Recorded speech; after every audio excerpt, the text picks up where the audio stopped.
好啦，2020年 Paper 2嘅第9條啦，咁呢條就係講緊一個百分數嘅關係啦。咁首先我係將個成本咧就設為一個英文字母嘅，我哋用個 C 去表示啦。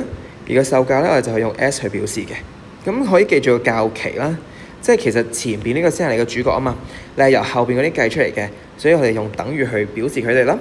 而低 X%，我哋就可以用翻乘1減 X% 咁樣去計出嚟。咁如果係低嘅話咧就係減，咁如果係高嘅話咧就係加。咁所以就得到一條式啦喎。咁第一條式我哋就可以得到 C 就等於 S 再乘翻1減 X% 啦。咁呢個就係我哋嘅第一條式。睇一睇係咪 make sense？嗱，其實 C 係較期個售價啊嘛，即係售價乘咗呢個1減 X% 就會得到個 C 啦。咁跟住睇一睇隔離啦，隔離就話個盈利百分率。咁記唔記得成本、標價同埋售價之間嘅關係啊？你點樣先會賺到錢啊？點樣先會有盈利啊？自然係賣咗之後先會有啦。咁同幾時去對比啊？個成本就係你俾咗嘅錢㗎嘛。咁你賣出嘅錢再減翻之前你嘅成本嘅話，咪得係你嘅盈利咯。咁如果你想要盈利百分率嘅時候，咁咪真係由成本去售價再乘翻1加25% 咯。因為佢係盈利，所以就係加。咁如果係虧蝕嘅時候咧，就會係減。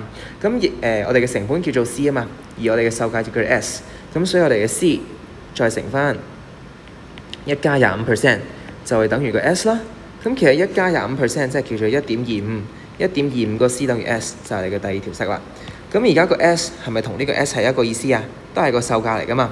咁所以可以將個 S 轉翻做頭先嘅第二條式1.25個 C 啦。咁就代入啦，我哋就得到 C 就等於1.25個 C 再乘翻1減 X%。咦？咁其實你見到左右兩邊都有 C 啦喎，咁其實就可以 cancel 咗佢啦。咁右邊唔可以左邊唔可以冇嘢喎，約咗之後其實得翻個1喺度。咁所以我哋條式咧就變咗做1等於1.25再乘翻1減 X%。